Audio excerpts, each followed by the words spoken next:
頭先有45公里嘅，又睇翻嚟而家你會唔會已經冇咗20咧？多咗，又多咗，好嘢喎，有啲巧妙啊！但係我哋真係發生過一啲事嘅，以前做嘢俾人踏咗翻差館。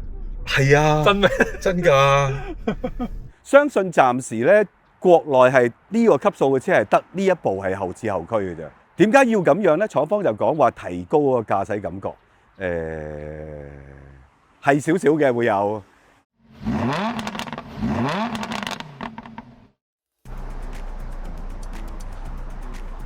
喂，未嚟過呢度虹橋新發展區，好新啊！喂，今日我哋嚟上海試兩部車嘅喎，兩部吉利就快到香港嘅新車嚟嘅。哇，有一部好勁啊 ，plug-in hybrid 3 lit 100公里以下嘅車，接近唔使燒油黐線嘅。另外一部係一部城市細嘅電動車，又係有啲新嘢嘅，後置後驅啊！哇，勁啊！呢啲咁得意嘅車，上海有咩地方可以試？其實上海就試車就冇乜地方試。咁你以前喺上海做嘢嗰陣時喺邊度試車嘅？我大部分時間都有去賽車場嘅喎。F1 嗰個？你又想？其實上海仲有一個細嘅賽車場啊，唔知大家知唔知叫天馬山嘅？咁嗰陣時我做 auto car 嘅時候，咁就可以做啲 lap time，不如去天馬山咯。好啊。係咯，咁啊有啲距離㗎，做埋油耗測試先今次。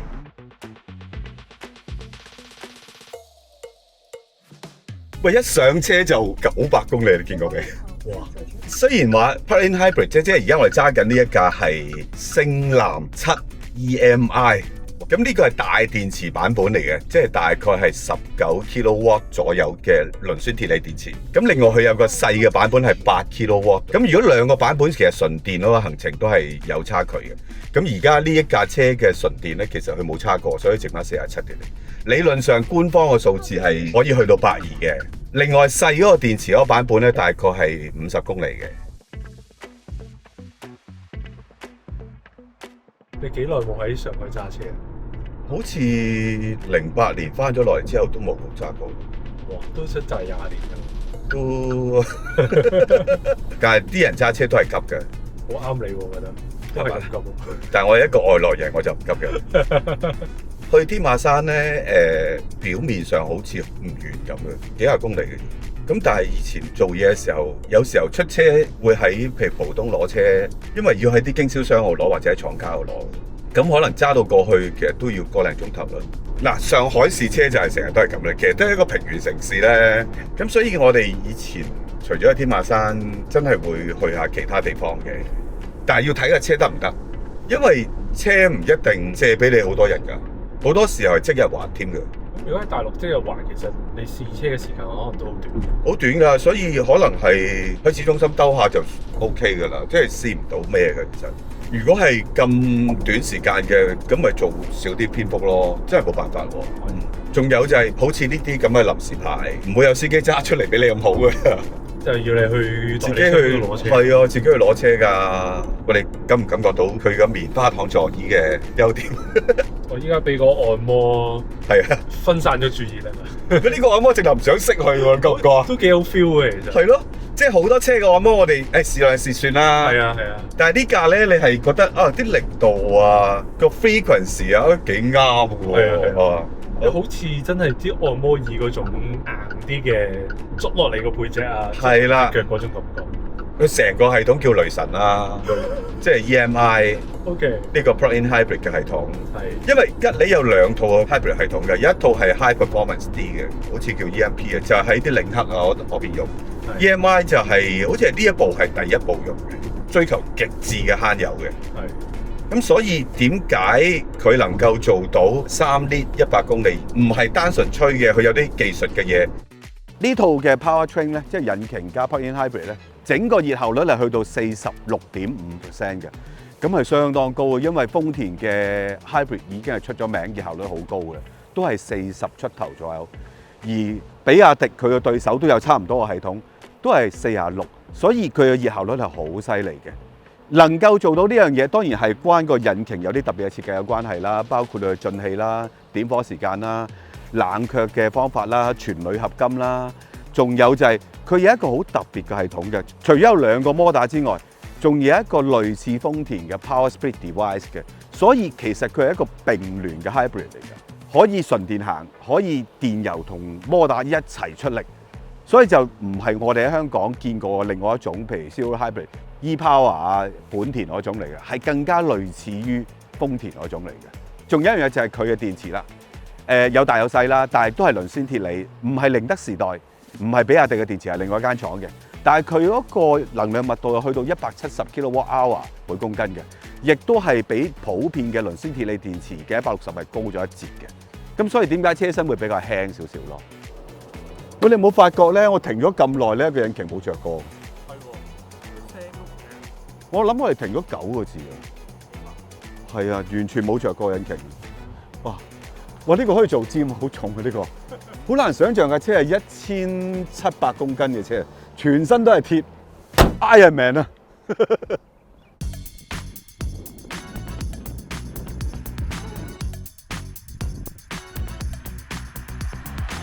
你感唔感覺到引擎聲嗰啲？頭先你加速嗰陣時，其實都唔係好聽得到佢突然間有 engine 聲。其實唔係好聽到。一來呢架車咧舒適為主嘅，咁我睇翻啲資料咧，佢成個底膽係用咗好多啲比較軟嗰啲掹，加多咗好多點，去令到你嘅行車嘅時候啲噪音少啲上嚟，震盪都少啲。仲有就係譬如另外一個就係佢嘅 firewall 咧，即係你嘅腳踩住嗰度，個隔音物料佢係足料啲嘅。官方就講話佢用咗6kg 嘅隔音物料，淨係鋪呢個 firewall，6kg 都幾多嘅。一般佢話行內啦，大概係用4公斤嘅物料嘅啫，即係佢比人多咗50% 嘅。我覺得係合理嘅，因為呢啲慳油嘅引擎，我哋喺香港試唔少啦，係咪先？係啊，即係一般個引擎聲都係大少少嘅，即係除非你係去到啲比較貴啲嘅車。但係而家行喺 highway 咧，我反而聽到嘅咧係胎噪咯。咁呢個可能係條胎嘅問題。喂，嚟一次重擊單先。我準備好啦。嚟啦！嚟啊！終於聽到引擎聲啊！聽到，聽到。即係其實一路行緊電喎頭先。但係佢個電又話續航其實好少。頭先有45公里嘅，又睇翻嚟而家你會唔會已經冇咗20咧？多咗？又多咗？好嘢喎，有啲巧妙啊！因為佢用智能模式啊。係。咁所以行車嘅時候，究竟用邊個系統，幾時補翻啲電，佢自己計數啊。換言之，呢個 plug-in hybrid 唔係嗰種話我先行晒啲電先，再揾個引擎，再幫手推，甚至充埋電。咁佢呢個智能模式好似有啲料到喎。係咯，越行越多喎嚿電。你望到嗰個數字都幾開心喎。係啊。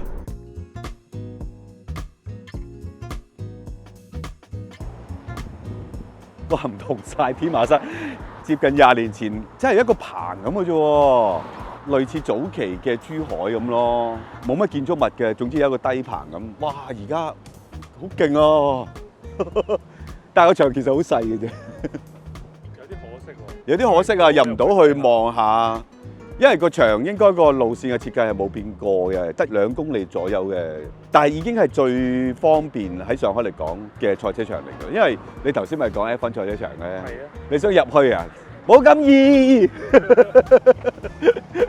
喂，不如我哋去第二啲地方啊？好啊，係咯，上車。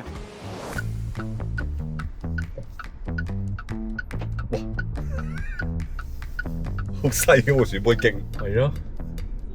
果然係真實嘅喎，佢少過11米嘅弧旋盤徑啊！佢真係好細，因為呢架車嗰個軸距都唔算特別短嘅。當然佢唔係一個好大嘅車啦。咁你如果比較個 size，大概係介乎寶馬 iX 同 iX3 之間咯。我有啲好奇咧，你以前有冇帶過啲好似好普通或者叫可唔可以話好渣嘅車入嗰個賽車場？其實唔多嘅，我記得有國產嘅車係帶過入去嘅。係。當其時你諗下20年前國產車其實真係好入門嗰啲車就換國產咯，即係有時自主品牌嗰啲。吉利有冇？吉利有。吉利有啊！竟然？吉利曾經有一款跑車㗎，喺20年前叫美人豹啊，唔知大家有冇記得？好正個名。佢個名真係好犀利，其實係一架類似Hyundai Coupe 嘅雙門 Coupe 嚟㗎，車體好細嘅。咁我記得係帶過入去跑嘅，但係引擎麻麻地啦，當其時。係。咁早係咪？係。咁一問你而家帶我哋去邊度咧？其實呢個係我朋友阿陳潘介紹，咁咁佢話呢度唔會俾人趕，我都有問過。即係照你咁講，係咪真係喺上海好多地方拍攝有啲危險咧？不過頭先天馬山係真係有一啲可能閉門嘅活動，所以全部人都好似好緊張。但係我哋真係發生過一啲事嘅，以前做嘢。俾人探咗翻差館。係啊，真咩？真㗎，唔係喺上海嘅。有一次去咗海南，我記得我冇去嘅。係。即係你見到個海，見到啲碼頭，係。架車就擠咗喺呢一邊影啦。但係個背景係個海，係個碼頭，好遠㗎，即係好細粒㗎。係。結果攞塊軍事碼頭嘅。哇！幾大鑊啊！跟住真係有軍官出嚟捉咗我啲同事咯。哇！好驚喎咁。係啊，結果點咧？其實冇嘢，佢只係查一查問你究竟點樣，你喺度做乜嘢？係。我冇諗過咁遠去到查問啫。咁結果好似扣留咗一段時間就放翻啦，就冇嘢啦。係。有趣啊呢個。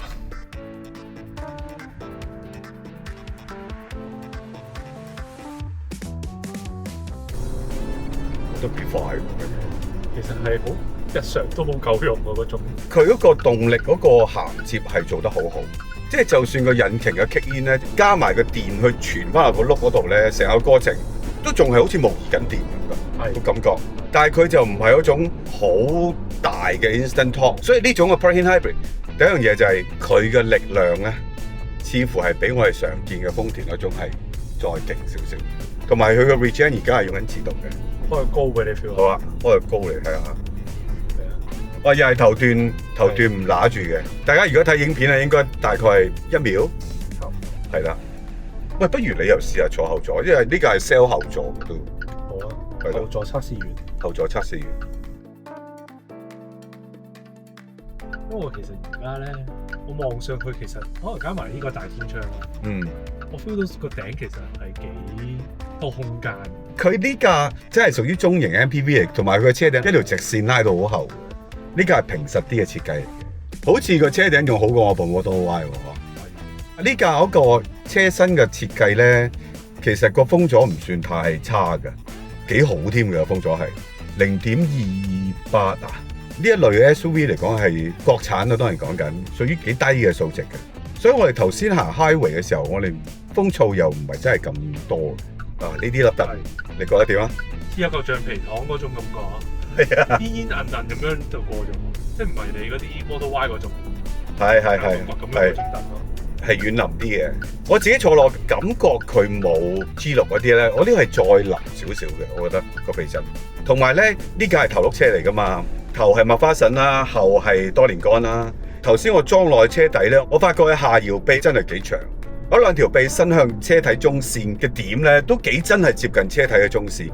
其實個搖臂如果咁長咧，你可以想象咯，真係有啲喐動嘅時候，其實你都喺中心線上面喐咯，就唔會話趌起咗一邊咯。你覺唔覺咧 plug-in hybrid 一路都係喺香港係貴價嘢嚟？係啊，但係而家國內好似呢一部7啦，我哋叫佢7，又唔係真係咁貴嘅喎。10零萬有嘅咯喎！如果我亂咁噏，當然稅制唔一樣啊。係。咁嘅 SUV 慳油嘅，係，即係唔好講咁誇張話1400-15公里、2000公里啊。20雞。20雞其實好吸引。好吸引咯！我都補充一點啊，而家佢呢一個 plug-in hybrid 咧，插電咧，交流電係支援3.3 kW 㗎。即係唔高嘅個速度，係。但係你諗下佢咁細嚿電，最高都係19度啫嘛，3.3 6個鐘叉完㗎，點都。係。快充咧就支援30幾個 kW 嘅，咁如果30幾個 kW 即係一陣間就完㗎咯喎。但係嚟到香港可唔可以都可以入？因為冇稅冇優惠。係咯，冇稅㗎嘛。不如咁啦，呢一 part 就留翻俾觀眾，你係覺得嚟到香港買幾多錢係你會心喐嘅咧？留言講下啦。5.4 lit 100公里，揸咗差唔多95公里。OK， 係咪好成績咧？我一個3點幾。唉，點會做得到？黐線咩？5點幾叫有交代啦。OK， 好。我去唔到天馬山，玩一半就喺嗰邊，咁就換咗另外一架車，叫做星願啊。咁我唔知道嚟到香港係咪都係叫星願啊？星願係一出戲嘅。你知唔知㗎？好似係港產噶嘛？港產片嚟㗎，張柏芝啊嘛。係啊係你個年紀冇扮喎你。應該睇過嘅，不過唔記得戲名嘅。張柏芝女神嚟喎，你嗰個年代係。係咩？好似已經唔係啦。佢已經唔係啩？可能阿符個年代啊。唔係啩？咁嗱，呢架係細車嚟㗎啦。佢個 size 咧有啲得意嘅，即係又比 Aura 03短少少，就比海豚又短咗50 mm 嘅。咁同架 Mini Aceman 咧係較為接近啦。但係都係大過 Mini Aceman 嘅。其實我哋而家目的地喺邊度咧？天馬山睇完啦，結果睇唔到啦。咁我想睇一睇翻我以前工作啊住嘅地方變成點咯。咁而家行外環就係過去浦東，因為我記得我當年喺浦東住嘅時候咧，我啲同事都覺得你做咩住浦東啊？好遠㗎喎！你翻工嗰度好似都幾都遠㗎，其實因為翻工喺浦西嘅市中心咁滯嘅，其實實際距離唔係真係咁遠，不過交通就唔係咁暢順嘅，成日都一般係半個鐘頭到翻到去咯。咁你住得外邊地方半個鐘頭車好正常啫。其實係嘅。不過人哋半個鐘頭係不斷行 highway 啫，你半個鐘頭係不斷塞車啫。你應該搞唔掂喎，你嘅性格咁急躁咧。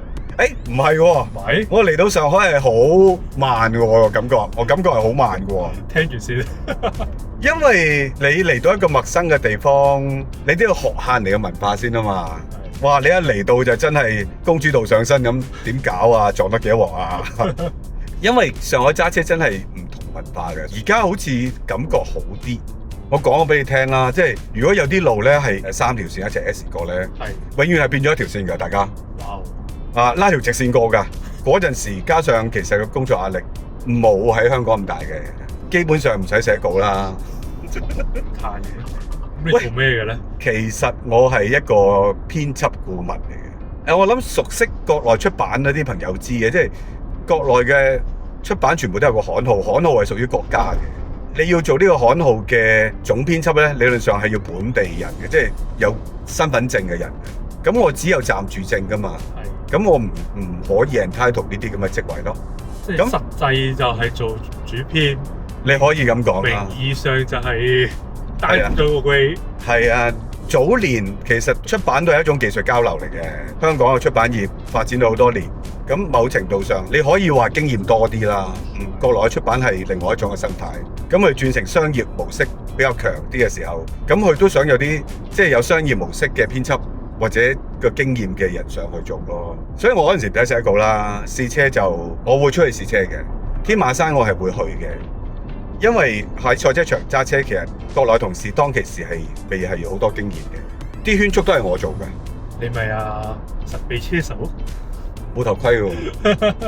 後來啲同事都開始越嚟越好啦，咁都有啲會有啲俾佢做嘅。講翻點解會住浦東，我諗你連浦東都唔係好認識㗎啦。冇概念嘅，浦東好似係比較開揚啲嘅喎，我感覺。係啊，其實啲樓規劃得好啲嘅。即係啲間距好啲，小區係大嘅，但係有啲路又闊啲，有啲公園間住，感覺係開揚啲嘅。咁上海話到尾都早發展咁多年，爭好遠嘅。呢個車超級好大喎，即係頭先我哋咁 cut 嚟 cut 去咧，迴旋直徑係唔使10米喎，係超細嘅喎迴旋直徑，同埋轉得好多咯可以。譬如呢啲咁嘅塞車路，突然間想飆去右邊，係好預啊個位，同埋咧不斷咁加油，又俾油，又收油，又 brake。而家我哋用緊嘅應該係最輕嘅 regen， 同埋個 driving mode 係舒適嚟，剎車踏板都係舒適，仲有舒適停車。我就最中意而家呢個 setting 啦，即係咩都舒適。乘客表示認同啊！係啊，因為我揾佢測試過嘅，即係揾阿 Kenneth 測試過。如果我用中高嘅 regen 咧，佢係感覺到我俾油同收油嘅。係。但係而家我用緊最低嘅 regen 咧，加個舒適嘅 mode 咧，我係可以控制到個車好平穩，好平穩。喂，但係咧呢架車咧有啲特別嘢，我覺得係一細車嚟講咧。係。你試下打開個手物箱。手物箱。佢平開喎。其實一個櫃桶嚟㗎，真係。係咯。呢個係手物櫃桶嚟嘅，其實。哦。但係咁樣嘅設計係得意咯，同埋你放啲嘢好平整咯。係嘅。啊，其實你拉出嚟加塊板上面就可以做張小台㗎啦，呢度。係啊。仲有一個神秘格嘅呢架車，就係後座座椅下方咧有個槽嘅，可以雜物槽嘅。呢架車其實我正如好多嘅國內嘅電動車一樣，佢都有譬如露營模式啦，有 V2L 啦，即係放電出嚟啦。咁佢放電嗰個功率去到最多去到3300火。一般嘅打邊爐嘅電磁爐都夠用㗎啦，其實。係。佢仲有一個好特別㗎，佢有個喇叭係向戶外嘅。哇！即係你真係露營或者去玩嘅時候，停低架車，個車就可以做焚機嘅主機啦。吉利呢架星願咧好特別嘅，因為我冇諗過佢唔係跟呢個大時代嘅走向大電高里程，反而係用翻細電嘅。嗱，有兩個版本嘅，大家睇下表，細電版同大電版分別嘅里程、馬力、扭力，咁大家睇到會噓一噓嘅。哇，咁細啊！咁呢樣嘢已經證明咗吉利係有啲諗法啊，對呢架車。事實上，佢嗰個車架中文木字形嗰個結構咧，又真係冇擠滿晒電嘅。佢預留咗啲空間咧，係揾嚟做一啲撞擊嘅緩衝嘅。仲有佢而家用緊呢個磷酸鐵鋰嘅電池嘅能量密度係相當高嘅，超過180 Wh 1公斤嘅。因為一般同級嘅電池咧，大概係140至160度。你喺香港買到嗰啲都係咁上下嘅啫。咁所以佢其實係一個能量效率好高嘅車。但係不過因為電池細，總體出嚟嘅馬力又唔會吞到好高，所以你要睇落個數字唔好睇。咁呢樣嘢已經見到吉利嘅諗法係唔係好跟大眾嘅潮流走。仲有一樣嘢就係呢架車嘅重量係得1285公斤。我講緊呢個410公里嘅里程最高配嘅版本。呢個重量咧比一部 1500cc Turbo 3氣缸嘅 Mini Cooper 3門版仲要輕嘅電車喎，你有諗過嗎？點解會咁輕？第一個原因就係呢架車咧有65% 嘅車身件咧係用咗高剛性嘅鋼材嘅。咁你做翻相同嘅抗扭曲力之後，其實佢個鋼材可以用翻薄啲，因為佢夠硬淨啊嘛。另外佢成個驅動嘅摩打啊、變速箱啊、電控咧係得50幾公斤，好輕嘅。即係換言之，吉利喺個車重控制上邊係好俾心機。摩打頭先我所講嗰個係一個整體式嘅設計。佢哋車廠命名為11合一嘅一套完整嘅系統。我哋喺上海車展嘅時候見過實物嘅，真係好細嘅啫喎，裏邊乜都有嘅咯，齊晒喺度嘅咯。仲有特點，佢係放喺後軸嘅。相信暫時咧，國內係呢個級數嘅車係得呢一部係後置後驅嘅啫。點解要咁樣咧？廠方就講話提高個駕駛感覺，係少少嘅會有。不過太嗰個感覺就唔會話真係好似後驅車咁誇張，汽油車咁誇張嘅，因為電態嚟㗎，模擬㗎嘛，大佬。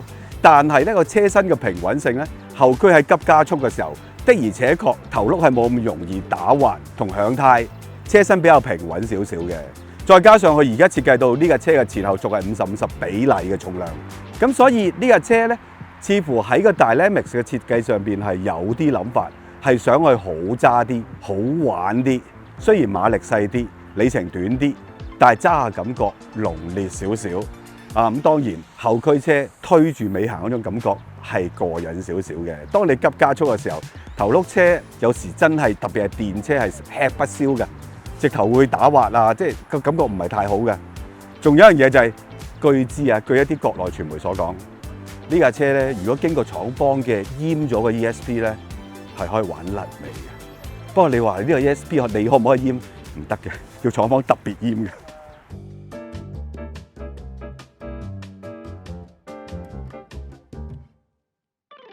你好似緬懷當年嗰個。係啊，嗰陣時咧嚟上海工作，住浦東其中一個原因，即係頭先講咗係即係海闊天空啦。浦東大好多嘅啲單位。有幾大先？過2000尺。哇！一睇好似兩房，我記得。佢有幾多間房啊？其實佢都係得3間房嘅。嗰間房咪都係㗎，超大㗎，超大㗎。咁我後尾發覺有間房係1年都冇入過一次。仲有佢個露台咧係2張麻雀台，8個人打牌一定冇問題。好大好大嘅。嗰陣時揀呢度都貴貴地租㗎。我話俾大家聽啦，1萬蚊租。嗰陣時係新樓嚟嘅呢度，仲要係新加坡嘅發展商嚟嘅，即係 quality 幾好嘅，真係幾好。啊，又有會所啊，地庫停車場啊，係啊，呢隻單位啊。同埋我有一個感覺咧，即係嚟到上海工作咧，每日揸車揸半個鐘、20分鐘，咁先似係一個生活㗎嘛。好充實。係啊，有揸車呢個一定有揸車呢個環節。即係其實你搬咁遠都係為咗揸車啫，美其名可以揸車。咁後尾滿咗租約，我就都係諗下，都係唔使住咁大，真係用唔着啊。雖然我自己本身唔覺得貴，但係我啲同事話：哇！你黐線嘅住咁貴地方，傻嘅。跟住就搬咗喺呢度啦，就喺呢度對面啦。係咪就係呢座？好似係呢座，咁都係3房嘅，但係就好似1500尺，好似。都好大啦。OK 嘅，夠用㗎啦，係咯。其實夠用㗎啦。哇！當其時真係光禿禿嘅呢度，夏天喺呢度行過去大拇指廣場買嘢啊，係哇，好似曬完個sunburn都好犀利嗰隻嚟㗎。但我唔相信你會行好多次咯。我唔會行㗎，我一定係揸車過去嘅。哇！而家綠油油幾靚喎，真係。而家 OK 啊。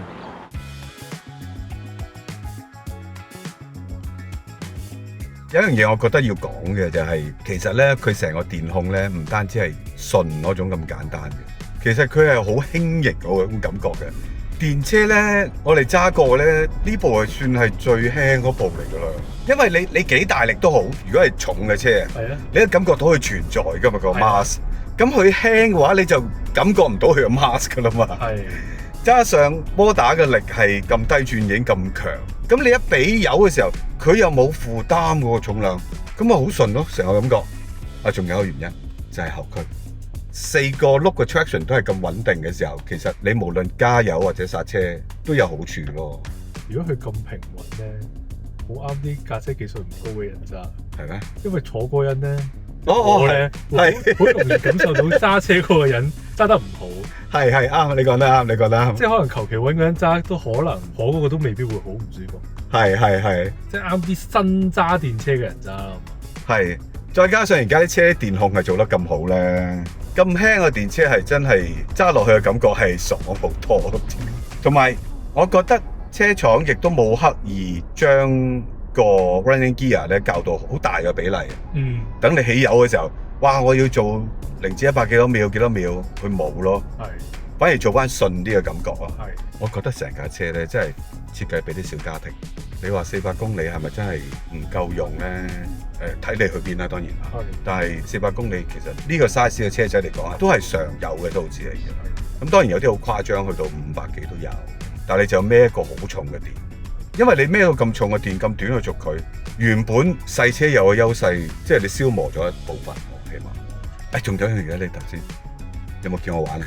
有啊，好大嘅後座，好靈活嘅新手啊！呢個人，因為佢個尾門係開得好大㗎，其實佢個車門未開到90度，但係個門框好大啊，同埋係平㗎嘛，佢嗰個係啊，個門檻同個地台係平㗎，咁你變咗你唔會跳咗落去之後，跌咗落去，再加上佢本身就平地台，當然係平地台啦，咁仲唔好聲會轉翻出嚟嘅特技人啊嘛。你咪 feel 緊佢個棉花糖？唔係啊，其實個避震佢本身 set 得比較遠少少嘅啊。咁呢個好常有嘅大陸家庭車會設置嘅一個懸掛 setting 嚟嘅，係遠啲嘅。但係佢又未至於遠到係好誇張嘅。佢有啲橡皮糖嗰種咁嘅感覺㗎，個避震係有少少嘅。再加上我啲副車架咧係落咗好多遠嗰啲 mounting 嘅。咁當然落遠嘢，你嗰個 mount 就會易爛啲。換得密啲咁咯，換得密啲咁啦。但係呢架車本身就係平車嚟嘅，嗰啲 parts 都唔會貴嘅，我相信。係。仲有佢條胎咧特別厚嘅。唔怪得知，所有嘢夾埋都好似係幾舒服嘅呢架。係啊，真係幾舒服嘅呢架嘢，同埋都靜嘅架車，靜啦，吸震好啦，加埋啲凳啦、胎啦，俾多幾個 cushion 你坐上去嗰種感覺，唔止一個，係俾多3個你啦咁啊。咁呢樣嘢就係，我覺得吉利做呢架車係好多諗法。